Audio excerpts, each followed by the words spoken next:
Hi guys! Kakagising ko lang. And aalis na kami. It's 10 p.m. 10 a.m. in the morning. So swimming kami for the second time. Ayan na sila. Sir Pat, hi ka. Hi. Wala si parang Elvin.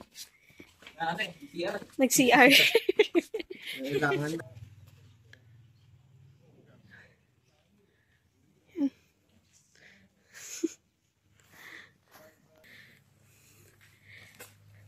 Aalis kami ulit. Update ko kayo pag ando doon na kami.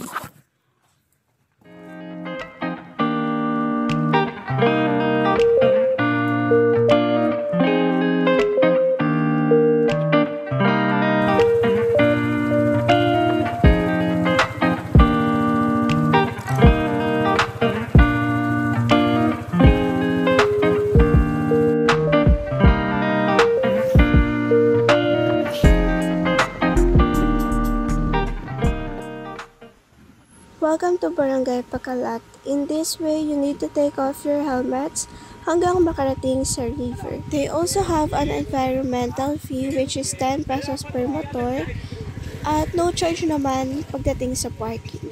Spacious at malinis yung parking so lahat ng sasakyan na dala nyo kasyang-kasya dito. For cottage, nag-range siya ng 200 to 800 pesos ata. I'm not sure. Guys, we're here na sa Pacalat river. Akala ko maglilingayan kami, hindi pala. So, punta kami sa river here, Pacalat. Dalawa namin kasama, naliligo na doon.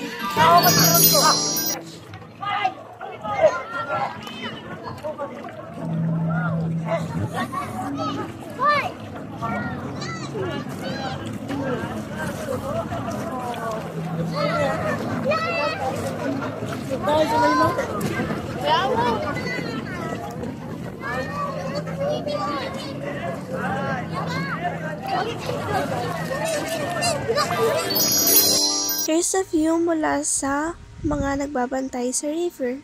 As you can see, maraming tao pero hindi ganun ka-crowded.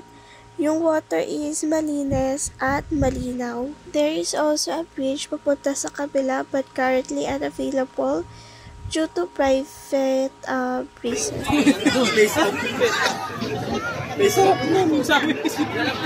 Nadala ko na rin yung aking yun o. Wala bang ano? Tawag na ito. Inumountain scare na wala ako. Shoutout nga pala. Kay Cabin Bike Shop. Ay.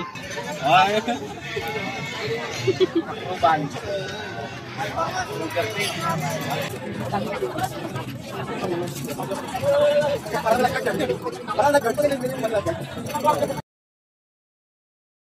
This clip is from Elvin's sister Paren. Thank you for this wonderful shot. I want to remind you guys na beware of rocks kasi malalaki yung bato sa ilalim at medyo matutulas because of algae.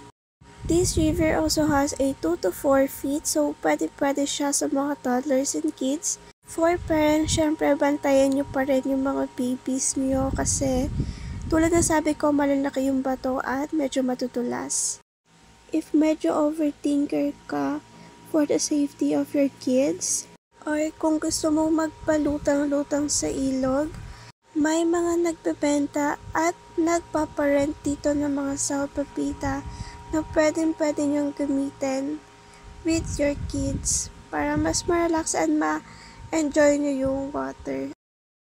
Hi guys! Tapos na ako maligo. 2 p.m. na. Uwi kami ng maaga kasi bibili kami ng mga pasalubong.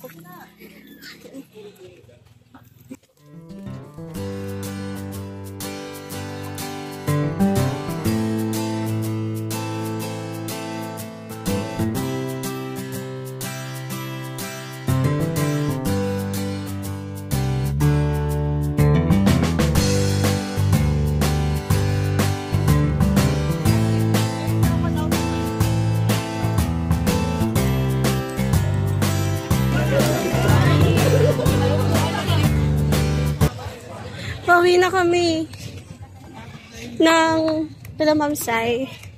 Bago kami umuwi ng Maynila. Uwi mo na kami doon. No.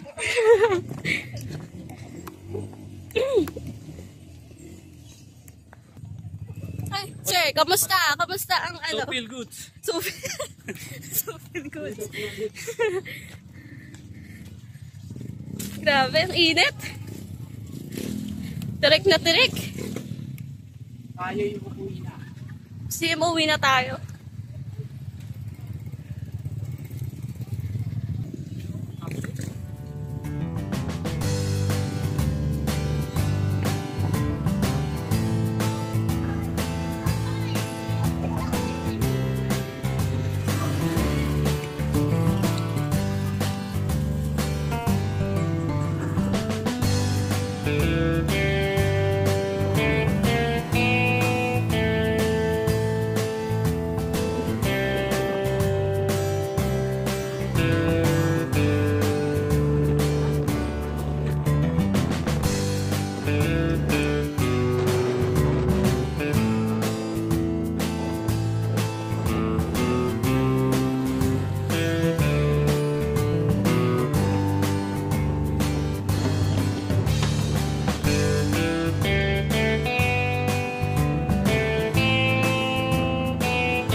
Abot na yun sa kapatid.